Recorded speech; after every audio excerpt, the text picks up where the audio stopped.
Bagyos, mga kaibigan, nandito tayo ngayon sa harap ng Pasig City Hall. At dito ngayon ay nagaganap na isang sunog. At ito ay nakakarinig ko nga yan yung isa ito dun sa 4th floor o pangbatas na palapag. Itong magusali ng City Hall. At ngayon nga ay nandito na ang buong truck ng mga fire truck natin, mga fire volunteer, ay andito na sa harap nitong City Hall na talagang pinasok na yung loob ng City Hall. So hindi tayo makakapasok dyan sa loob ng City Hall, mga kaibigan. At grabe ang nakusok na nagmumula sa loob, at nakakaubo kung talagang mapapansin nyo. At yung mga empleyado naman dyan ay mga naglabasan na nga ng mga kanilang opisina at andito sa harap mismo ng City Hall. Ayan, ang mga empleyado na makikita natin. At si Mayor Vico Sotto, huwag kayong mag-alala, si Mayor Vico Sotto at hindi napahamak. Si Mayor Vico Sotto dahil kasalukuyan ay paparating pa lang si Mayor Vico Sotto mula doon sa Oplan Cayusan na isinagawa sa Barangay Kalawaan at kanina nga kasama natin siya doon sa lugar na yon, Barangay Kalawaan. Kaya doon sa mga nag-aalala kung andito si Mayor Vico Sotto ay wala siya sa mga oras na ito. Paparating pa lang at nauna nga tayong dumating dito sa harap ng City Hall. At sa kasalukuyan nga ay ayan, talagang pinasok na nga ng mga fire truck o fire volunteer natin itong mga lugar, itong loob ng City Hall. Talagang hindi natin mapapasok itong loob ng City Hall na ito dahil napakakapal ng usok na binubuga mula doon sa loob, Nakakaubo talaga, nakakaubo. At hindi natin pwedeng pasukin yan kahit yung ilan sa mga fire volunteer natin hindi rin mapasok itong loob ng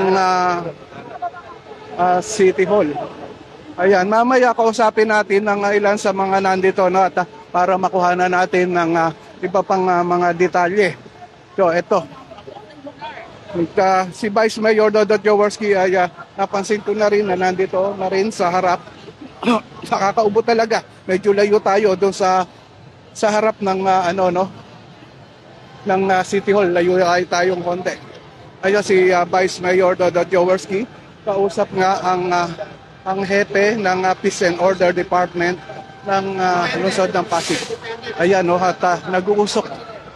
Makapal lang usok na lumalabas mula doon sa bukana ng City Hall. Ayan. Hindi pa natin alam kung meron pang mga iba pang mga tao doon sa lugar at dahil hindi tayo makapasok hanggang sa ngayon, wala pa rin tayong makausap. Ito si Vice Mayor Dodot Jaworski. Kausapin natin. Apparently may umusok po, may nasunog na yung UPS sa 4th floor mula po sa office ng MIS po natin. Apparently, ang report po sa akin, merong isang kwarto na nakalock, doon po nang galing yung sunog, yung usok. Alam niyo naman po natin, yung City Hall natin, walang bintana. So, sarado, enclosed po ang buong City Hall. Yung usok ngayon, yung kapal ng usok ngayon, dahil walang labasan, yung buong building natin, punong-puno ngayon ng usok. Ang nakapasok po ngayon lahat ay ang mga firefighters natin na may breathing apparatus dahil napakadelikado. Actually, umurong na ho tayo dahil kumakapal po ang usok. Pero maintain na lang tayo ng kalmado muna tayo. Ang importante dito, ang bilin ko lang sa bawat department, lahat, mag-body-body system, kung sino yung katabi mo, make sure na mag-report na 100% nakalabas lahat ng tao. Yun muna ang priority po natin. Per protocol, BFP muna ang papasok, pagkatapos muna yan, papasok ang ating engineering to check yung damage sa City Hall. Pero as far as we're all concerned right now, nagpaikot na rin po ng konti yung ating mga Peace and Order Department. So far, mukhang wala naman hong naiwan sa loob. Yun lang pinaka-priority natin, yung buhay ng tao. So far naman po, Vice, safe naman po lahat ng mga empleyado sa City? So far, ang sabi sa akin, 100% daw nakalabas. So, pero pinapa-double check kasi kapag usok, ang kalaban po natin dito, yung siyempre nawawala ng malay, kulang sa oxygen. So So just to make sure talaga, pinapacheck ko body system. Kung sino yung katabi mo sa opisina, make sure na may accounting, tapos i-submit sa ating mga department heads para 100% accounted for yung mga tao natin. Vice, mensahe natin sa mga papunta ng City Hall ngayon at yun sa mga... Ako advice ko, wag ho muna. Medyo talagang napakakapal po ng usok natin dito sa loob mismo ng City Hall. Hindi nga ho natin mapasok ng ibang firefighters natin dahil wala ho makita sa loob sa sobrang kapal ng usok. But again, kalma muna. Sana maayos na agad to. So, dasal muna tayo. Maraming salamat po, Vice. At nakausap nga natin na si Vice Mayor Lodor Jaworski, kaugnay nga sa nagaganap na sunog dito sa pangapat na palapag ng gusali ng Pasig City Hall. Kaya yun nga, sabi niya ay 100% naman daw ang talagang may nagbigay sa kanya ng report, 100% na lahat ng mga empleyado ng City Hall natin ay nakalabas naman daw. At yun, at sabi niya nga ay doon sa mga pupunta ng City Hall na mga kinakailangan may lakarin ay wag mo nang pumunta dahil nga hanggat hindi pa natatapos itong aksidente o insidente na nangyari dito sa loob mismo ng City Hall. Ayan.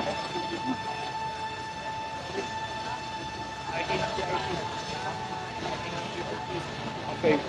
So, mga kaibigan, at subukan natin na silipin ang bandang likuran nitong City Hall, no? Lakarin natin. At ito yun mga fire volunteer natin o firemen na naghahanda na nga ng kanilang mga equipment papasok doon sa loob ng City Hall. So, at dito si Mayor Vico Soto, nakita na nga natin. At yan, no, dumating na rin. Ito mula ang kami kanina doon sa barangay Kalawaan kung saan nandun ang Auckland Cayusan. Ayan si Vice Mayor, si Mayor Vico Soto ngayon. At kinakausap na rin yung mga taga rito. Andito na rin si Engineer Arta. Ayan. Okay.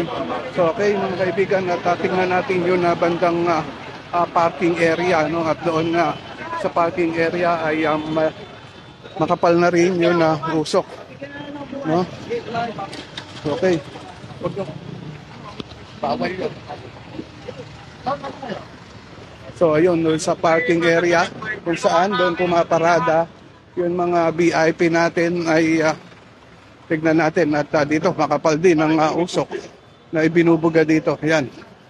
Yun mga ano natin, no? PSD.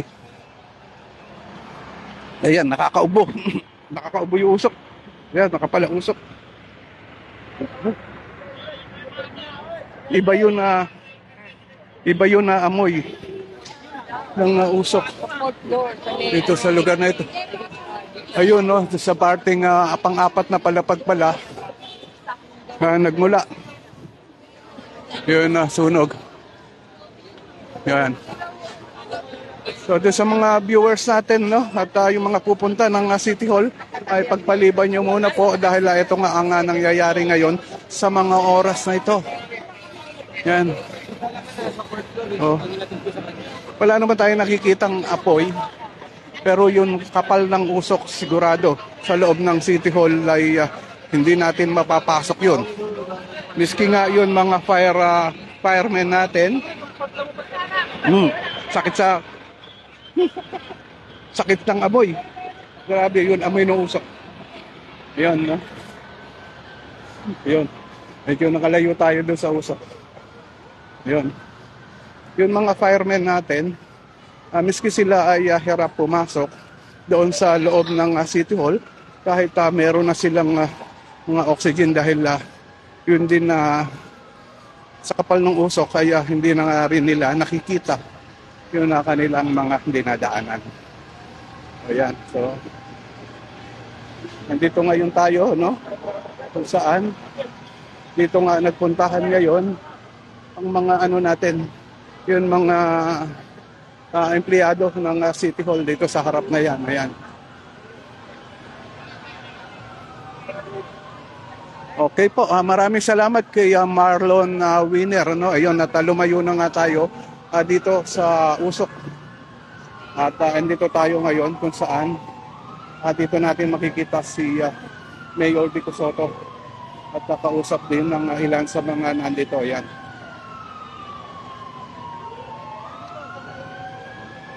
Hanggang sa ngayon ay tuloy-tuloy pa rin ang sinasagawang operation ng mga firemen natin at tuloy-tuloy ang pagdating ng mga truck ng bombero dito sa lugar.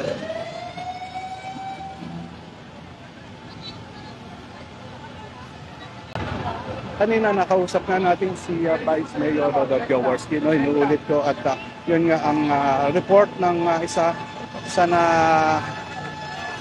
nakausap ni Vice Mayor Rodolfo Jaworski ay 100% naman daw ay nakalabas ang lahat ng empleyado. Si Mayor Vico Soto ngayon ay andito, no? Ayan, at bakas sa mukha rin ni Mayor Vico Soto ang pag-aalala. Yan, kaya Ophelia Caballero, ingat, medyo lumayo, layo ka, delikado pa rin. Yan, usok ko, delikado, lumayo na nga ako. At ayan, mga comment ng aking asawa, nag-aalala rin sa kaganapan ngayon dito sa harap ng City Hall. Ayan, okay. So, ayan, makikita natin na kaganapan ngayon. Dito sa harap ng City Hall. Dito tayo sa banda rito, no?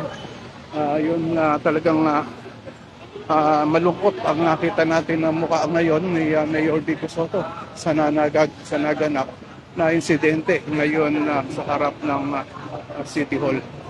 So ang pinagmulan nito ay hindi pa natin talaga alam kung ano, no? Pero ang na-confirm natin ay sa fourth floor nagsimula ang sunog.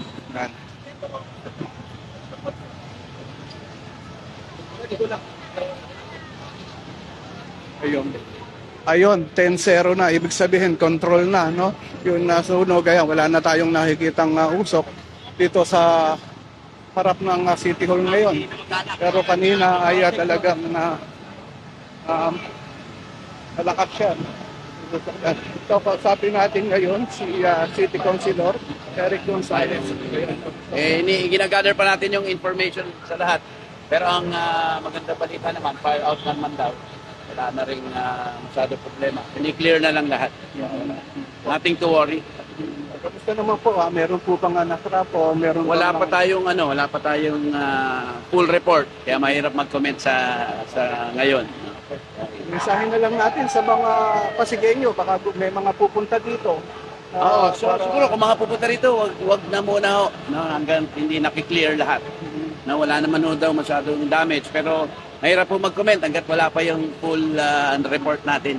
Galing po sa mga BFP at saka sa agency po natin. Ayan nga, banggit nga natin ang sinabi ni City Councilor Eric Gonzalez na talagang hindi pa rin niya kumpirmado kung ano talaga ang pinagmulan ng sunog.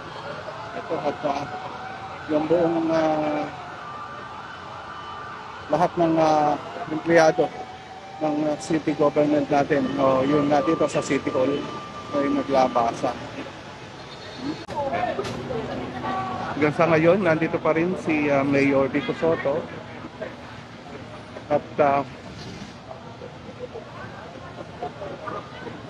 nakikipag-usap doon sa mga ilan na empleyado. Ayan, at makikita natin na mayroon na tinitignan sa isang cellphone.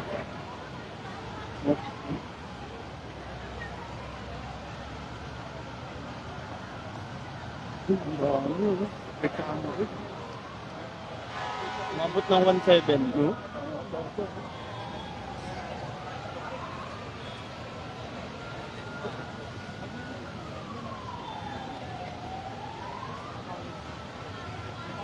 Doon sa mga viewers natin, share itong live video natin para naman mapanood ng mga kababayan natin dito sa lungsod ng Pasig. dahil baka may mga kamag-anak kayong mapupunta dito sa City Hall. Ito yung kaganapan ngayon. No? At hindi tayo makakapasok ngayon sa loob ng City Hall dahil nagkaroon ng ganitong sakuna.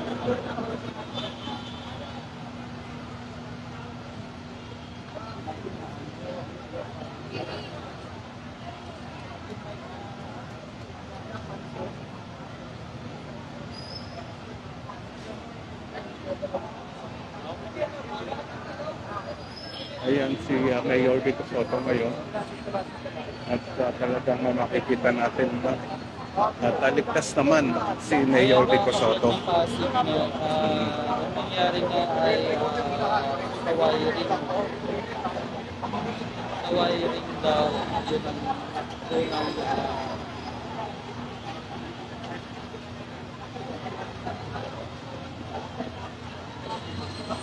sinasabing naging Ulit ko dun sa mga viewers natin, may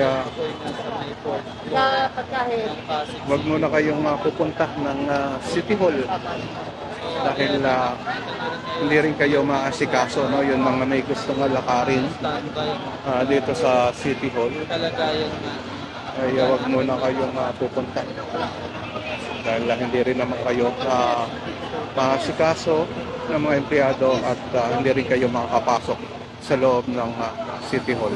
Ayan.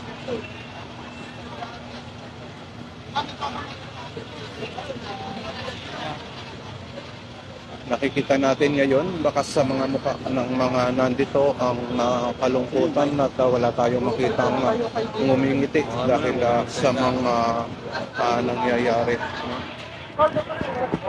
Arthur, ganun-ganun mo. Direct, pinaalis kami na direct. Saan? Kami malapit kanina dyan.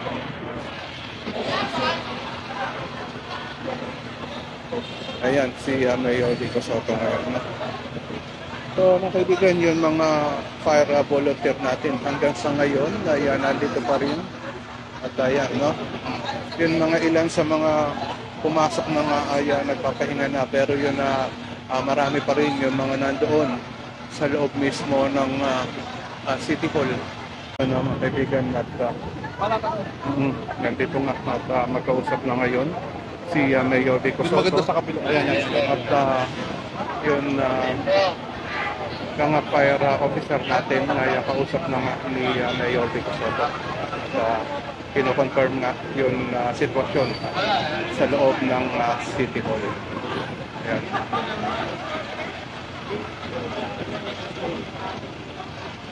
Mausok dito sa lugar ng pinatatayuan natin ngayon at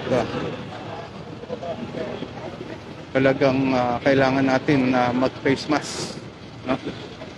Masakit doon sa paghinga.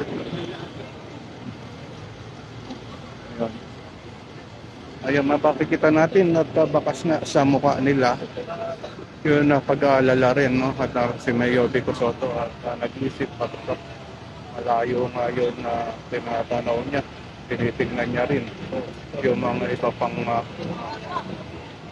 nagagana dito sa paligid ng City Hall.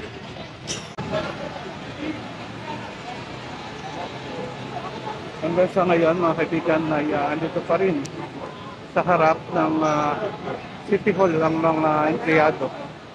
At ito, nakahanda na rin ang Pasig City, DRRMO, kung sakaling magkaroon ng emergency talaga, ay may mga dala na silang mga stretcher dito. Pero sa kasalukuyan, mga kaibigan, ay wala naman naiuulat o naiulat na nasaktan dito sa naganap na sunog.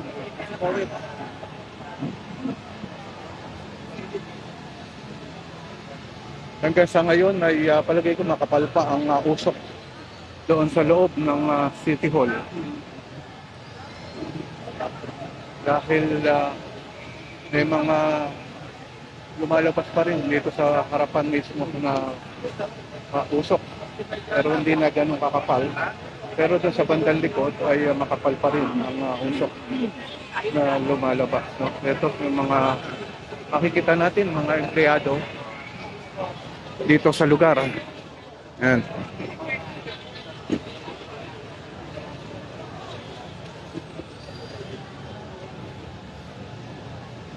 Ito yun na pinaka-evacuation place o lugar kung sakaling may maganap ng insidente dito sa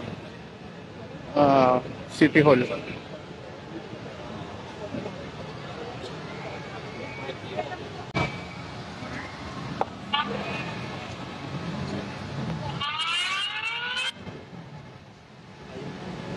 Yes. Mga kasama, mga non-essential personnel po natin, pwede na pong umuwi. Suspended po ang operations ng City Hall hanggang mamayang hapon. Again, mga non-essential personnel at mga kliyente po natin, pwede na pong umuwi. Suspended po ang trabaho for the remainder of the day. Essential personnel, of course, mag-stay po tayo. Maraming salamat po. Ayan, no, at mga kaibigan, nag-declare na rin si Mayor Vico Soto na suspended ang trabaho ngayon na araw na ito dito sa City Hall dahil nga sa naganap na insidente.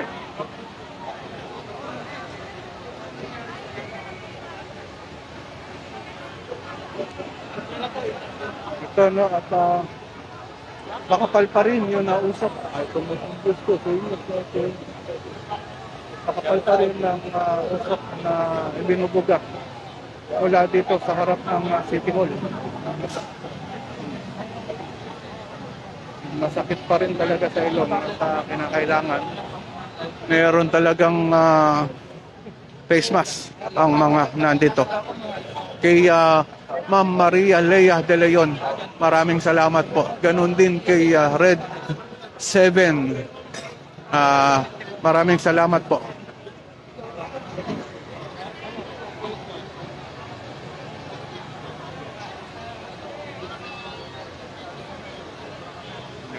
Ito nga yun makikita natin ngayon, no? Talagang malungkot na balita ito, mga kaibigan. At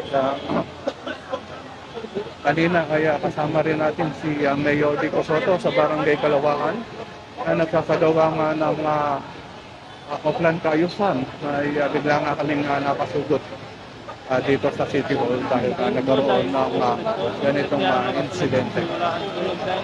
Ayun kay Ma'am Connie Santana, anong floor po ba yung nasunog?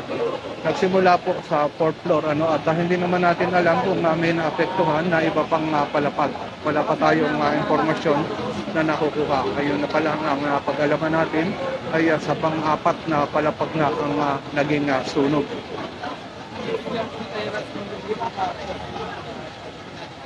So, sa mga bagong viewer natin, inuulit ko, nandito tayo sa harap ng City Hall kung saan nagkaroon nga ng sunog sa pang-apat na palapag nitong gusaling ito. Sa kasalukuyan ay ito, makikita natin ang mga tao na naglabasan nga ng loob ng City Hall. At nag-announce na rin si Mayor Vico Soto ng suspended ang trabaho ngayon na araw na ito. Dahil nga talagang hindi natin kayang pumasok o ng kahit sino man hindi makapasok sa loob ng City Hall. Hindi pa po natin alam, mga Maria Lea De Leon, kung anong departamento po ang nasunog sa pang-apat na palapag ng City Hall.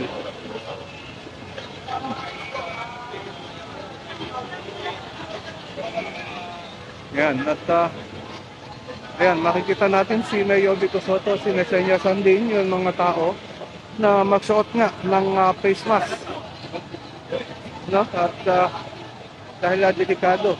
Ayan si Kagawad Louie Apable, nakita rin natin dito. Kayo na kagawad ng barangay Kalawaan. Yun. Ayun, at mga kaibigan, pinapakita nga kay Mayor Vico Soto ang sitwasyon na kuha ng mga fireman natin doon sa loob ng City Hall, no? At ayoko naman lapitan dahil baka makagulo lang tayo. Ayan yung cellphone na hawak na ng isang fireman natin. Nakuha doon sa loob ng City Hall. Pinakikita yung kalagayan ng City Hall.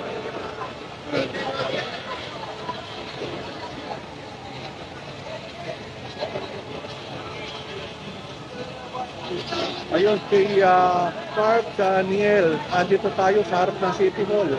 Yung mismong loob ng City Hall ang nagkaroon ng sunog sa pang-apat na palapag.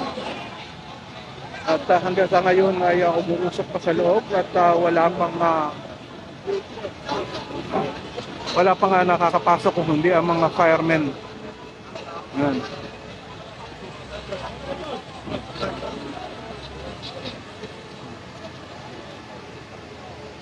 Kanina nga ay nakausap natin, inuulit ko mga kaibigan. Kanina ay nakausap natin.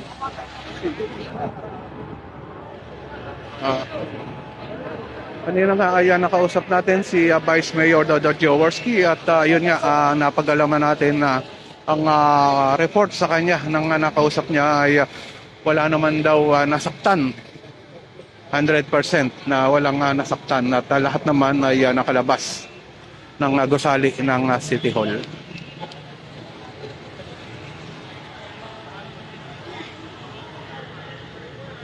Ayun, doon sa mga nag-aalala, Benji Manalo, doon sa mga nag-aalala kay Mayor Vico Sotto. Si Mayor Vico Sotto, nakikita natin na safe naman ang mayor natin at ang vice mayor natin. At andito nga sa harap ng City Hall. At nakipag-usap na sa mga iba pang empleyado.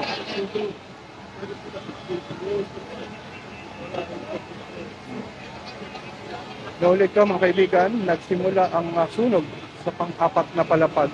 Ang hindi pa natin ma-confirm kung may nadamay pang ibang palapag. Pero sigurado, sa pagpasok ng mga fire truck natin o firemen natin doon sa loob ng City Hall, maraming mga nabasang papeles yan, no? Malamang na ganoon kasi pag ang isang men ay pumasok talagang sa mga nasusunog na lugar ay binobomba talaga ang mga bawat nakikita niyan. Kaya sana naman na yun mga iba pang mga dokumento ng city government natin ay naging safe at hindi nasunog. Pero yun nga, inuulit ko, sa pang-apat na palapag ang naging nasunog at kontrolado na mga kaibigan at fire under control na ang sitwasyon.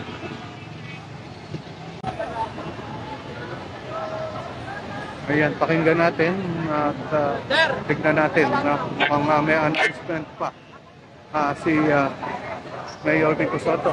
Mga kasama, huwag pong makulit. Walang papasok. Hanggat walang clearance ng PFP ha. Huwag na po kayong magtanong kung pwedeng pumasok ha. Maraming salamat po. Yung mga pwede nang umuwi. Wala na po tayong operation ng City Hall buong araw po. Essential personnel na lang po ang mag-stay. Hayaan nyo na po muna yung mga gamit nyo sa loob. Safe naman po yan. Wala naman tao sa loob. Muli po, inuulit pa po, walang papasok. Huwag na rin po kayo magtanong kung pwedeng pumasok. Salamat po.